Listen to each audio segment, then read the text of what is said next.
All right, everybody. It's the Jere Metcalf podcast where top real estate agents tell how they do it. And today we have Francis Peter coming to us from Palm Beach, Florida with Sotheby's International Realty. Francis, thanks for coming on today. Good to see you. Good to see you. Thanks so much for having me. So everybody who's listening to this on a live stream, which we're not live right now, don't worry, Francis, but when you are listening, if you're listening on the live stream, we're going to just do a little reintroduction to make sure you know who you're talking to. So Francis works alongside her husband, Todd Peter, who has been on the show, but she is really the magic behind the scenes. And we have been talking about having her on the show for a long time to talk about how they make it happen. So for example, you guys just sold Gemini that was offered for $115 million. I think Sotheby's marketed that kind of as an island within an island. It did. And you've recently sold Celine Dion's property that was offered for close to $50 million. Another property close by just sold for $45 million. And then that was on, you know, these addresses better than I do because I've put my notes everywhere. And then there's another one that we were talking about earlier on 1473 North Ocean Boulevard that you just sold that was offered for $49.5 million. So this is who we're talking to, guys. And these are the most like down to earth, awesome people selling incredible properties and doing an amazing job. And you're going to tell us a little bit about how that happened. So give me a little more, elaborate on what I just told about what you guys are doing now. And then let's talk about how you got into the business. So, no, I mean, it's been a very successful year for us in Palm Beach, just with everything going on in the world. And a lot of people are flooding to Florida for not only the beautiful weather, but also the tax situation here. And then, you know, a little bit of a more sunny lifestyle, I guess you could say. So we've had, it's been quite an interesting year since quarantine hit last March. And it's been a huge blessing for us, thankfully. And it's been interesting to watch.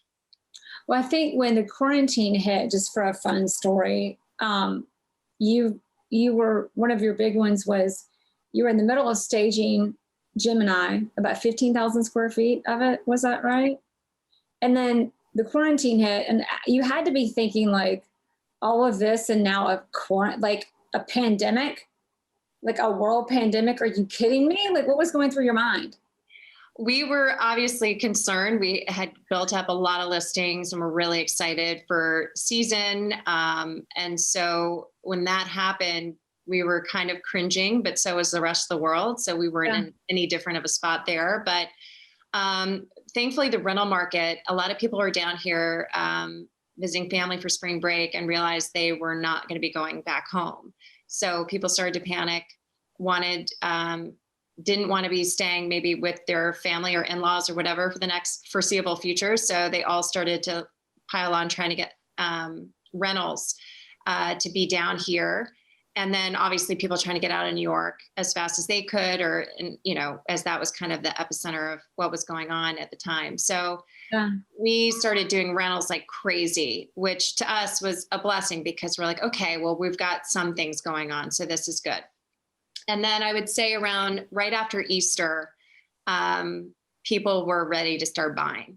And really it hasn't stopped since then. And it's Easter now. By the time the show, it'll be right after Easter. So literally this has been going on for a year. A solid year. I mean, working 7 days a week and nonstop. Yeah. For a year. I mean, Gemini, I remember seeing that and I was like, that over 100 million, that's quite a listing to carry. A lot of agents think like, wow, that would be so amazing. But it definitely is not something that's inexpensive to take on and market. Nor is it right. You have to be obviously prepared to support the listing and how it should be supported marketing wise. I mean, obviously the company and other people would love to market regardless, but you still have to take that on personally. So I think you have to be prepared for that. And also, you know, a listing like that, I loved working on that listing just because the beauty of it being there, being to kind of experience it for myself was really wonderful. So for me, there was always that kind of love for it, as well as the hard work that goes into it. But it's a special place for sure. Yeah. So let's go back and talk about becoming a real estate agent. How did you decide you were going to do this? How did you break in? So I had graduated from college. I was supposed to be going on a trip with my mother the following January as my graduation gift. And so I was planning on moving to New York because I had been interning there quite a bit in college. And believe it or not, I met Todd 2 days after I graduated down here. And then my parents were talking to me because they were, said you need to be doing something in the interim until you go on the trip. And didn't make sense to go to New York right away. So they suggested I speak with Chris Condon, who I know many people within Sotheby's are very aware of her name. And she was the top agent here in the Sotheby's Palm Beach office and was also my parents' realtor when we moved to Palm Beach when I was 4. So I had known her a really long time.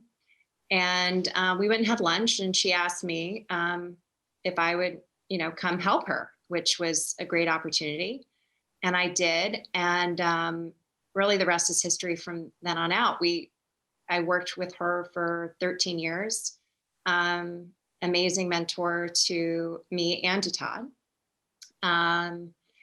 And so I joined Sotheby's about 16 years ago, and then Todd joined about, I'd say, 11 years ago. So, and, So everybody, just to give everybody a refresher on Todd, Todd is now your husband. Yes. And father of your children. Yes. And Todd and you are also partners in business and in real estate agents together. So you were with Sotheby's International Realty, being mentored and working for Chris Condon. You worked with her for 13 years.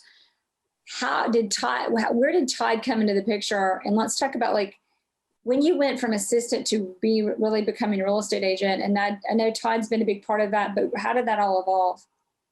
I would say over time, I obviously kind of earned my stripes over time, where Chris, became more open to listing some of these larger listings with Todd and myself, because they needed more support than one person could really take on. It's a lot of legwork. And especially if you have a busy business already, you need to put that much focus into one listing, takes up a lot of time. And then, other listings can kind of suffer from that. So you need to be able to, team up when it seems appropriate so that you can manage it and give everybody what they deserve as far as, the best selling experience. So that's kind of how we got into the co-listing on some of the larger listings.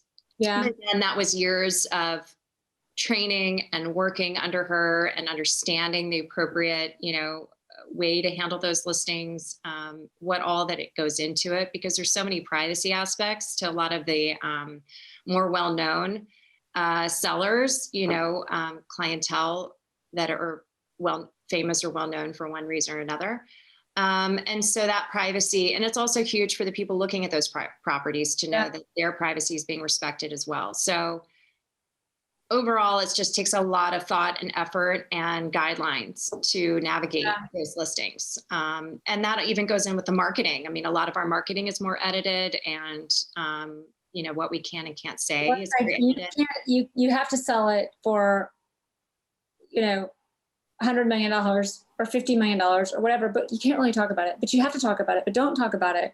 It's kind of like when COVID came out. It's not going to kill you, but it will kill you, but it's not contagious, but it is contagious. What was that? It's the same thing in these homes. And I want to bring to everybody's attention, when people listen to somebody and they see the end of the story, or not the end, but they see you're there now. You've arrived in success. Oh yeah, but she worked for the right person. How many people have been assistants to somebody like Chris Condon? Well, not a lot, but how many people have done that and actually She had a lot of other assistants before me. And what was the difference between looking at how you got here? Everybody gets in a job like that. Not everybody, but a lot of people work with top agents to be top agents. but not everybody becomes, most agents realize this is actually not what I want to do, or they just don't make it. What's the difference between you and them? I think number one, listening is key. And there has to be a sense of drive, right? So I knew regardless of my background that I was going to have to make a name for myself and be able to build a business, whatever that might be, and support myself. So I always had a drive to work and to be responsible and also to pay attention. So, I got a very good opportunity to work under someone who's very good at what she does. My mom likes to say that she taught me my manners and Chris told me how to keep my mouth shut. So, Right. I think that I was able to observe a lot, navigate the best approach. I think Chris and I were similar in a lot of ways, just in how we like to approach things, but I definitely learned a lot from her and navigating through certain situations. She also, did throw me, she put a lot of trust into me, which, I try to remember that now that Todd and I have someone that assists us.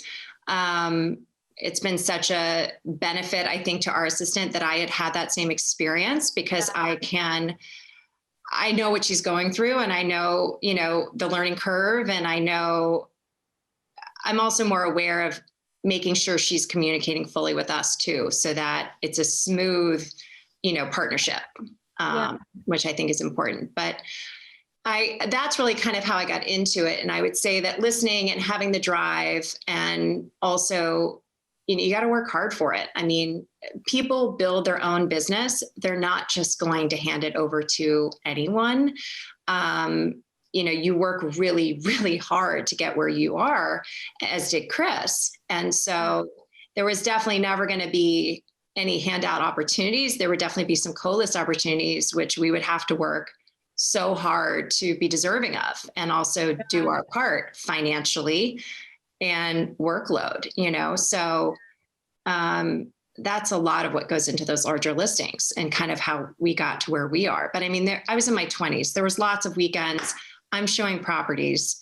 I'm having to get off a boat and just quickly get dressed and run somewhere. So we really haven't had that flexibility of a lot of people, I feel like, that are young, is starting out, Well, that's, and you're committed.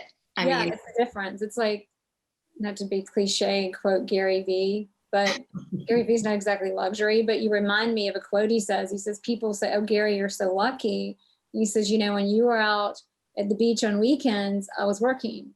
When you were, drinking on Friday night, I was working. When you were whatever, I was working. Like, I was working and I was working and I was working. Right. And, and he also talks about like working at a level where, a lot of people work all the time and don't get there. What's the difference? You're working at a level where you're on the ground, the business, but you're high level strategic, especially in these, big listings. You're not just taking on a listing and opening a door for people. No. So what is the secret in marketing yourself and in marketing properties, especially when there's such discretion, to ensure their success? Obviously we agree to a marketing schedule, what the owner's comfortable with, how much exposure they want, or as little exposure they want, not to saturate the property too much. A lot of times these larger listings are already going to get picked up by different media outlets, and they're going to launch anything and everything they can about it, so a lot of that is kind of free press, whether we want it or not. That just tends to happen. So, and then, a lot of times you have your agreed upon photos that are approved and agreed upon video. And that's really the extent, there's a lot I can't do social media wise, as far as filming on property or taking a pretty photo when I happen to be there showing. I just can't do it. All that stuff, it sounds like I would do that, but you'd forget like all of the things about how you did. There's just protocols in place, and you want your sellers and the buyers to always feel comfortable, always know that you've got their best interest at heart, that this is not just about promoting yourself. This is about, doing what's best for everybody involved and making sure that they're happy in the end, the buyer's happy in the end. So you just have to be careful and take your ego out of it. I mean, there could have been a lot of pretty photos and videos that I could have splashed everywhere and would have loved to, to promote the listing or myself. And it's just, there are a lot of times where we just can't discuss what we work on, and no comment if anyone calls us, and you leave it at that, but those involved know, and hopefully we'll refer you to other people, and just know that, we'll use the most discretion we can, and always try to do what's best for both parties. And isn't that interesting that there are so many agents out there? I know there are some agents who have even built their career on the non-disclosures the actual agent had on a property, and then they could showcase the property and speak to it because there's no non-disclosure with them. But it's interesting, right, to see how you've got agents who are really doing the business, who are discreet and quiet, and then the ones who aren't, who are putting it out there to lead people to assume. Any thoughts you want to add on that? I'm like, yeah, I know what you're talking about, but right? Yeah, I mean, we're focused on what we're doing. So I think that if people are taking advantage of certain situations to try to elevate their careers or make it seem like it might be theirs, or who knows, we leave that to, like, if it gets to a point that's inappropriate, we just leave that to the legal department, right, or whoever's involved. They can reach in and handle those situations. So we really just try to focus on what we're doing, and really not pay too much attention, because it's everywhere. So to try to manage that or worry about that is kind of just beyond our control. And listening to you, something we talked about, I write notes as we talk, but you've said things like, listening and learning how to listen and having that drive. And I wrote it like doing. You've got to do the work. You've got to show up and do it. You can't just show up and thanks for the listing and the name on it, but you got to do the work it takes to sell. And then the third thing you said was you learn paying attention. You said, my mom taught me manners, and Chris taught me when to shut up or to shut up. To keep my mouth shut. Yeah. That was it. Keep your mouth. Did I write mouth shut? I actually wrote that anyway, but same difference. But keep your mouth shut. Give us some examples, if you have any, on learning these lessons and keeping your mouth shut and the importance of that, because I think a lot of people have the opposite perspective on business. Right. So Palm Beach is a unique market. It's a very small town. So again, if you are going to say something, mention something, it's most likely going to get around to more people. Because I grew up here and I know a lot of people from here that may be selling or buying, they will go up to my parents and mention that, did Frances tell you we're selling our house or we bought a house? And my mom will always say, she doesn't tell me anything. No, I wasn't aware. Isn't that great? So what a testimonial to you right there. Exactly. So I think that, my mom always makes fun of me for it, but just because I don't tell them anything, because it's other people's business to tell. So I never take it upon myself to share that kind of information. I think it is sensitive if someone is deciding to, sell their home or make a move or whatever they're trying to do. I think that's for them to share with their friends or family. That's not my position. So it happens all the time. My mom always, is like, Frances, so-and-so tells me this is happening. I'm like, if they decide to share that with you, that's great, Mom. That's so cute. It's never going to come from me. But I'm your mom. Or Tiffany, because Greg, my husband, because he's not my partner. Loose lips think ships, right? So it's right. Loose lips think ships. Yeah. You've got to just be very conscientious of other people's business and let them share the news. You don't have to share the news. A lot of times my parents will learn about it in the newspaper anyway. So exactly. It's just whatever it is, they know it's good. They know it's exciting. But I write down, in our business, even in the training out there and the coaching out there, there's so much calling and pushing business and not keeping yourself a secret, which I think we both agree on that. But a lot of what I'm hearing is understanding that in many capacities, especially if you're really going to sell and deliver business at your level, that everybody aspires to, they aspire to it with more is more. And the reality is, when it comes to what you're loud about, less is more. I think so. I think advertising your listings and marketing your listings and making sure that sort of information is out there. And, when sales happen, most of them are going to hit the newspaper anyway. Or if you're sending out a mailing where you're able to share certain information, that's amazing. So I think you just always have to be top of mind. You've always got to be marketing yourself in a lot of ways, just so people know that you're still doing it, that you're in the business, that you have listings, that you've had successes. And so that aspect, yes, promote the heck out of yourself for sure. Yeah. And I think there are appropriate channels to do that. But as far as sharing people's personal information or sharing that you're working on a celebrity listing, unless there is a, strategic article that is placed so that, the world knows that this is now, being marketed by us, that kind of goes into the seller's hands on how they want to approach that. And then we'll obviously work with our PR department in New York to make sure that's handled appropriately. So that's sort of that stuff we kind of leave up to them. But the rest of it, promote yourself for sure, but you've got to do the marketing. You got to spend the money. We have a unique market where our local newspaper, a lot of people are going digital, and I do think digital is the future for sure. But we do have a local newspaper that everyone, pays attention to. And we've had to spend a lot of money promoting ourselves in that newspaper to let people know that this is what we do and we do it full time. And, Well, the access to digital has actually made doing print more of a differentiator. Yeah, I can see that too. It's interesting with COVID though. A lot of people were like, "Oh, don't do the magazines because no one's touching the magazines right now." You know what I mean? Yeah. So pick up the magazine at the doctor's office. But did you? I did. My team didn't stop, and it blew our. We have more and more listings. 90% of our business is closing listings, which is crazy. Yeah. When there's no inventory, but I think it comes from the magazines and pushing that marketing. You definitely have to do it.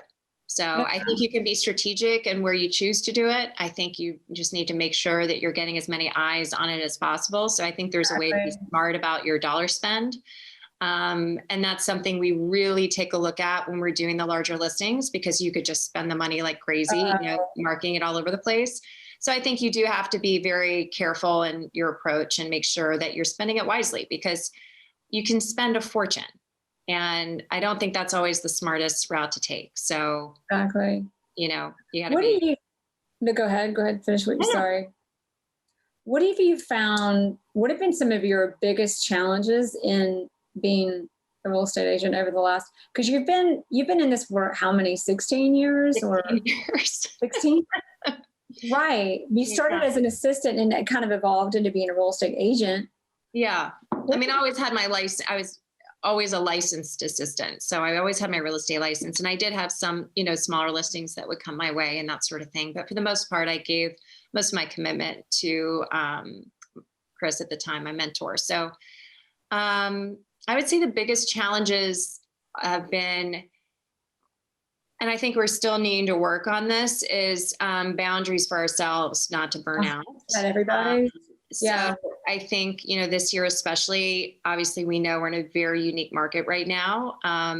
We do foresee it to last for quite a while, but you never know. So we're trying to take advantage of that, and we are working really hard. But 7 days a week for a year plus is draining. So I think it also took us a long time to finally hire an extra person to help us. So, I kind of done the support role for a long time. And I was starting to burn out a little bit from just doing that for so long. So we did hire a wonderful assistant who's been with us almost 2 years now. She just gets better and better, obviously, with more and more time doing it day in and day out. And I think having that support is really helpful for burnout, just because you have that extra person to lean on if need be. and so I think, it's always challenging when you kind of are trying to control it all, to give up some of that control and trust that somebody else can take it on and obviously support you in a way that you would feel, like everybody's getting the treatment they deserve and the business they deserve. So I think that's been challenging. We're also, I think one of the challenges that we finally kind of have overcome over the years is we're in a market where everyone and their brother has their real estate license. Oh, yeah. So everyone we know pretty much has their real estate license. Some are more full-time. Others just, having a few sales is an awesome year and all they're really looking to do. So at first, you would be kind of like, oh man, there's just so many people with their license out there, or, other But people. how many people are doing business at your level? That's the thing. There's only a handful of us that are really 100%. But I think too, it's been kind of a soul searching last 2 years for me, especially. And I think the gratitude stuff is huge. I think it's a great thing to do. I think it helps you recognize things that may not go your way, having gratitude for the opportunity, having the gratitude, to know, it's kind of changed, I feel like, our whole business in the last 2 years. Things that used to upset us don't upset us anymore. Yeah.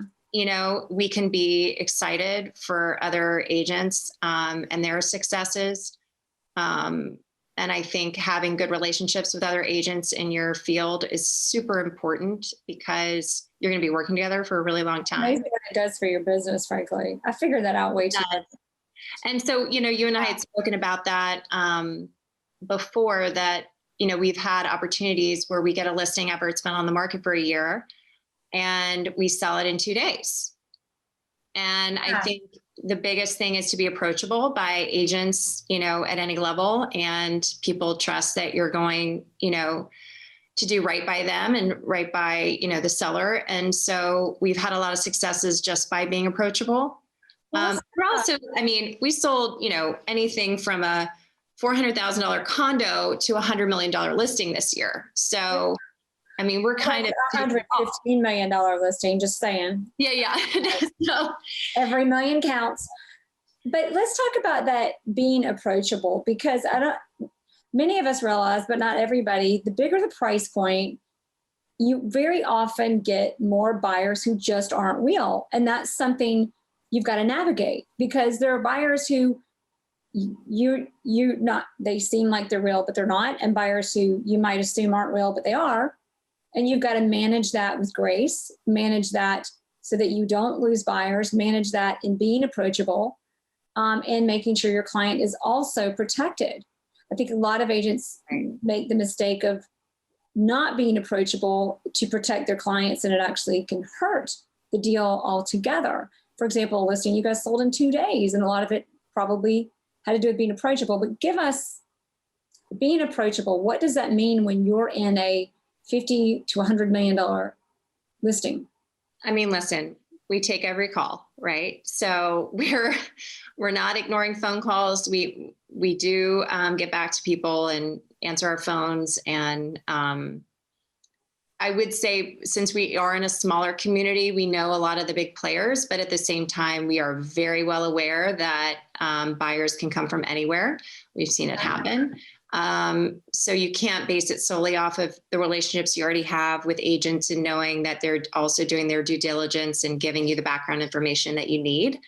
But I would say most people looking at the higher end homes, you can figure out who they are and what their background is pretty quickly. So it's not as hard as it used to be, I guess you could say. If someone gives you, what their background is and their names, which we have to provide usually to our sellers with these bigger homes, we're doing those fact checking. We're not just booking showings to anybody. So there's protocol and there's NDAs. People have to sign the NDA. So, we take it seriously, and thankfully we've had a pretty good success rate with that. So Yeah. I think there's, when you're dealing with that, I find with time, you get really good at even navigating the conversations with buyers and learning how to verify information quickly.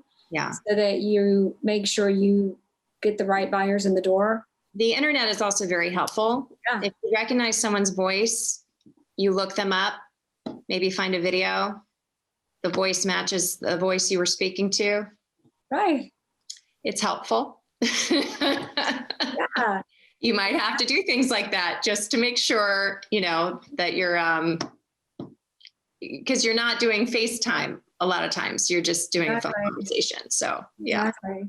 So what has been your biggest aha in being a real estate agent?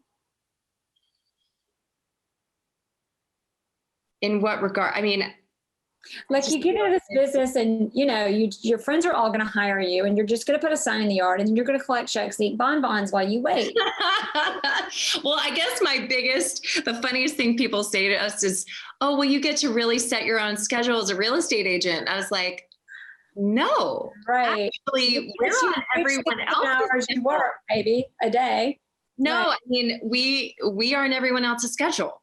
Everybody else makes our schedule at this point, and maybe that's the wrong approach. I don't know, but maybe that goes back to how we need to find better boundaries. But, we have to be available, and I think that's what we always aim to do. And I know Chris has always made herself available and always been there. I mean, agents call us. I mean, sometimes you'll call an agent and say, "Hey, can I show this?" "Oh, sorry, no."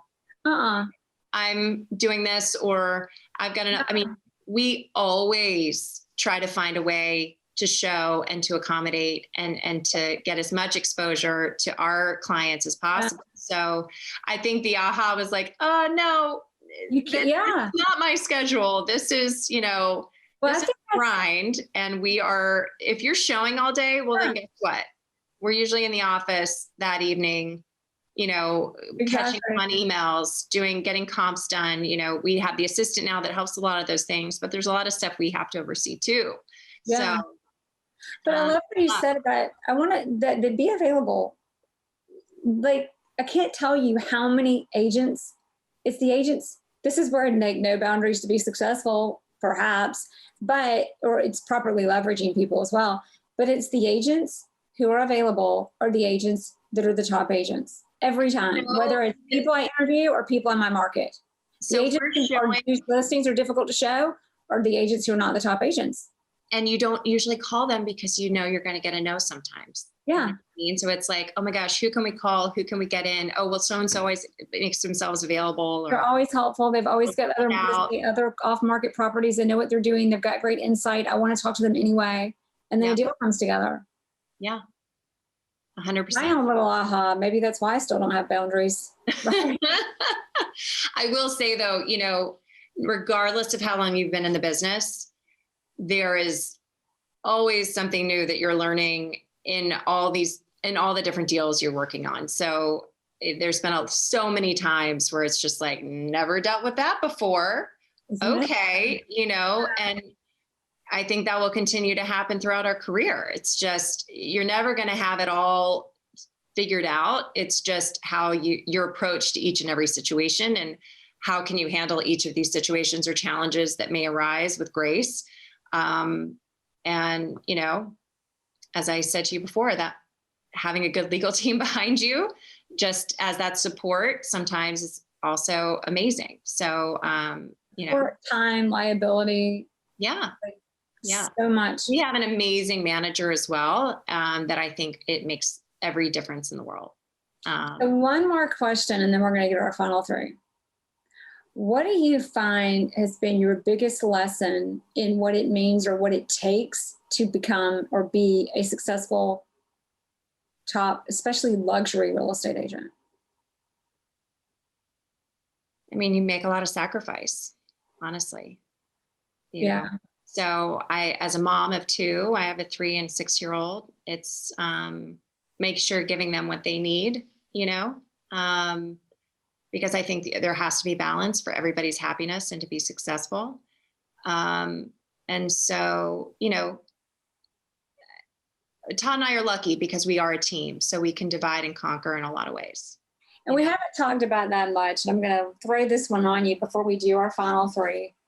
But what is your biggest advice if you're going to, in working with your spouse, and you guys have done it so successfully.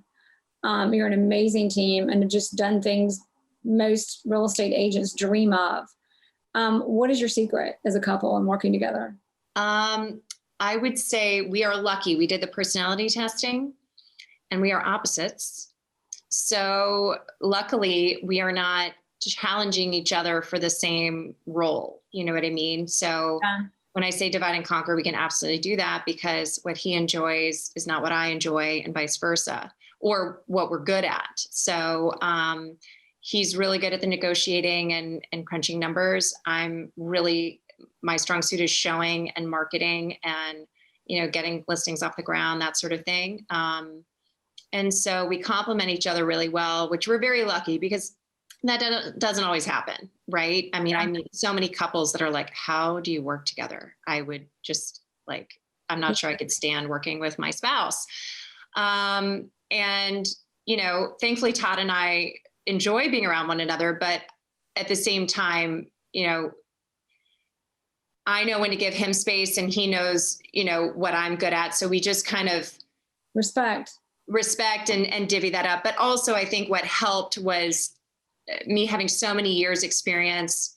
He was always in real estate development more so than sales for residential, but he knows, I think he respects the amount of time and effort I've put into the business and respects, you know, my opinion in a lot of ways because I've been doing it for so long. So I think that's helpful. And I also think that even though he a lot of times is in the forefront with a lot of the negotiations and client relations and that sort of thing, when he comes home at the end of the day, I totally understand what kind of day he could have been having. So I think we can relate to one another in that way, which I think is helpful because it's not like we each go on with our days and we have no clue what the other one might have experienced that day or what they're going through. So we can kind of relate a lot in that way. Yeah. Respect and empathy is really what I hear. It's like, don't forget respect and don't forget empathy, which they're hand in hand. Yeah. I mean, listen, we're not perfect. We have our challenges. You know, we go through those bumps in the road, but at the same time, you know, personality wise, it does work. So it's been good. All right. Final three questions. And I warned you, I love to throw this on guests, but what do you find has been your most powerful resource or tool? It could be technology. It could be something you've done. It could be a marketing piece, whatever, in the success of your career as a real estate agent. The biggest marketing tool? Biggest anything. Biggest resource. I mean, I will give credit to Chris as far as being a big resource for me, having that, you know. Right, mentor. Yeah. I think having a mentor and having that guidance and how much grace she showed, because there's a lot of people in the industry that are, you know, very cutthroat and think that's the approach. And you've just got to, you know, may not be respectful of those around them and, you know, kind of think that's the way to success. I was very lucky to have someone that showed it from a more graceful approach. And I think that's been helpful and also good for my state of mind, good for my sanity, you know, because it's not in me to be anything else. I think it'd be very hard for me to feel like I had to, you know, do something behind someone's back or you know, just be kind of a shark in the industry. It'd be kind of hard for me. That's just how I'm built. Yeah. But she showed me how to do it with a lot of grace. And I think that having that was a huge help for me, you know? And I know we talked about this before. It's not like a handing over of the reins. It's really, the mentors are there to really teach you how to do it well. And especially if you relate personality wise with that person, you know, you get a lot out of it. Yeah. What is a book, or if there is a book that's just changed your life or career, or that we all have to read if you were going to advise us of one? You know what? We watched some of the master classes during quarantine. I feel like a lot of people. Oh, fun. And so we got the Chris Voss book on negotiating. Best. Yeah. So that's a great one. Never put the difference, everybody. If you've listened to this podcast a few times, you know I'm a fan. Are you? Oh, good. Oh, I had him as a guest of honor to a client party. That guy has changed my life. That book is like that was the pathway to like peace of mind and not having like heart issues from the pressure of this industry. Yes. And actually becoming a really good negotiator. Exactly. And so, you know, I got really into the master classes, and then Todd, I finally found one that I thought he would enjoy, and that was the Chris Voss one. And next thing I know, all the books are showing up to the house. And awesome. You know. So what is your book? No, I mean, that definitely one. I'm trying to, oh my gosh. I also, Fennett, I've got them all in my room. I can go grab them. She's at Christie's, and it's Laura Fennett, I believe. She has a book that's great for women on, Laura Fennett. Yeah. We got to get this. Well, it's not coming up. I've got it in my room. I could go grab it. That's a great book. The Chris Voss book is great though. And definitely been, and we did I read the Ninja Training book. Yeah. As far as real estate's concerned, I think those would be like more the highlights. Which one? Laura Fennett? Is it Laura Fennett? Is that how you say it? F-E. F as in Frank? Yeah. Do you want me to go grab it? You've got to now. We're going to be dying to know what it is. And everybody, I'm going to Google it while we wait, just in case.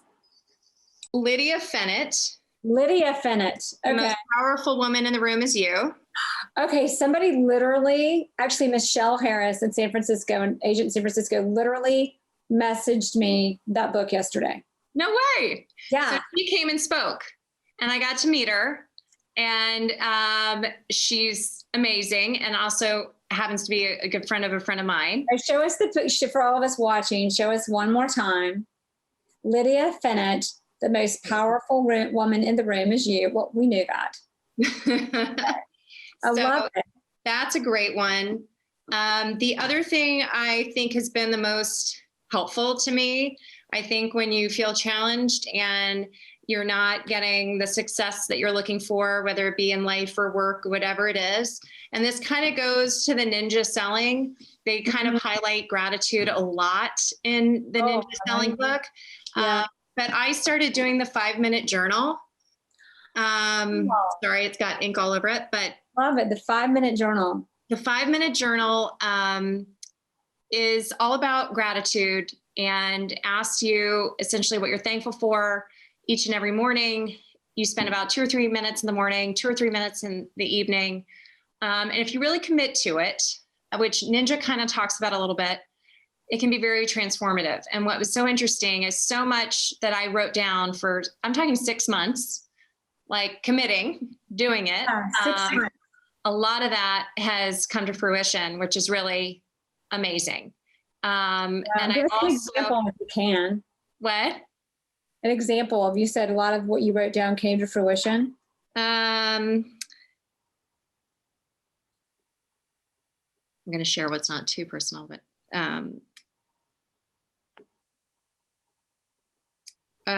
how much time I wanted to make in a year. Wow. How many listings we wanted to be working on and how many we wanted to be selling. Also balanced with, family stuff and personal things that I wanted to work on.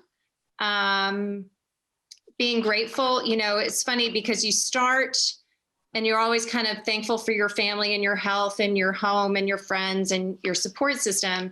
And then later on, I started to really list my support system, which I kind of glossed over a little bit, just kind of grouped everybody, and then when I started kind of naming, whether it's our babysitter, whether it's my manager, whether it's, my husband, my acupuncturist, whoever supports me in whatever way, health, mental, Yeah. work, whatever, I started to name those people and really show that gratitude to those people that have helped me. And I think this has been kind of my mission over the last, 2 or 3 years. I think being a mom, trying to keep it together, and also Todd and I really branching out on our own, which can be scary when you're both commission-based, working in the same industry. So that's been a huge, huge thing for me.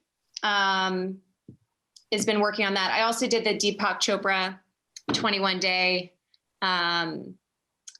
abundance class, which I really delved deep during quarantine into some of those things.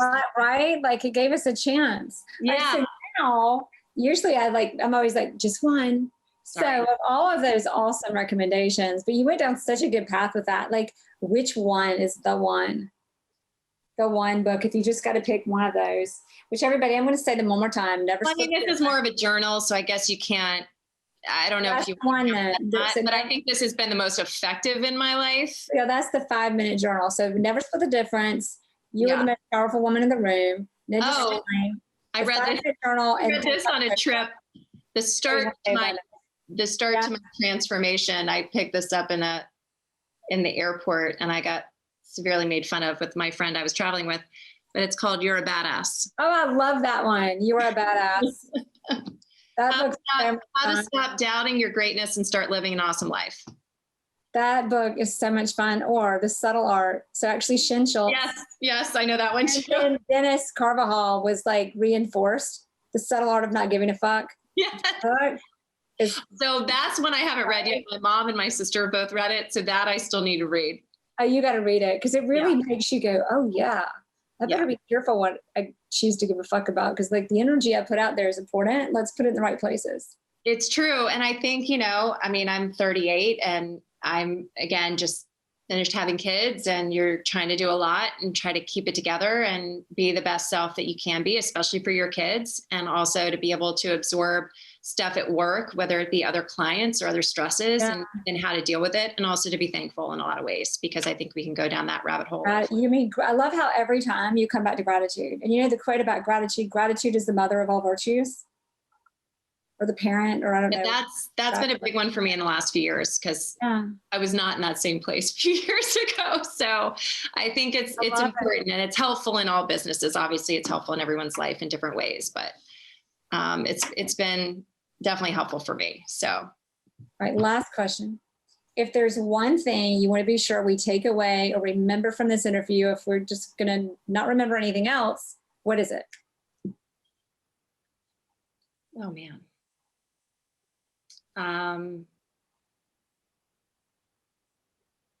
There's a way to do this business with grace. You don't have to be too cutthroat about it.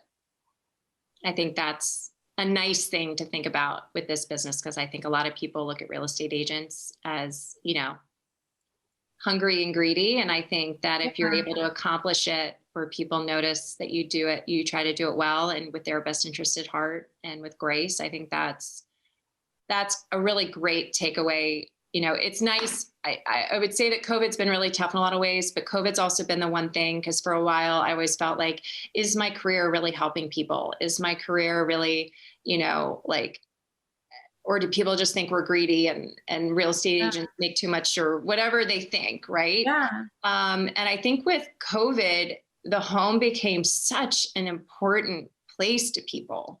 People really started to think like, oh, I can live in this house and I'm just going to travel and do whatever, and it really became this sanctuary for people, right? Because you're stuck there for however long, and you want to love where you live. So I think that through COVID and quarantine, it actually gave me a much better perspective on what I do. And it made me feel good when I found people that rental that just, they felt like so grateful and thankful to be, here and to be in a sunshine with their children or their family or whatever. Or if they found that home and they're just so, again, grateful to be here because this is giving them a better experience than what they might've been experiencing where they were before. So, and we've seen a lot of people upgrade their lifestyles, throughout this, being like, actually, I need that extra room, or I want that gym space, or, so we've seen a lot of people doing that. So it's given a lot more meaning to what I do, which I think is nice. Yeah. Wow. I love it. Well, thank you. Great advice. Remember, this can be done with grace. I think that's hard for people to take notice, Yeah. I love that. There's a lot of successful people, who do it a lot of different ways. And I kind of would love to see more of the success be with those that, as we said, approachable, do it with grace, trustworthy. It brings it back to how you guys do business, and it brings it back to your mentor. Yeah. Yeah. Wow. Thank you so much, Frances. Thank you. Everybody, Frances Peter. She's from Palm Beach in Florida with Sotheby's International Realty. Thanks for coming on. Thanks so much, Jere.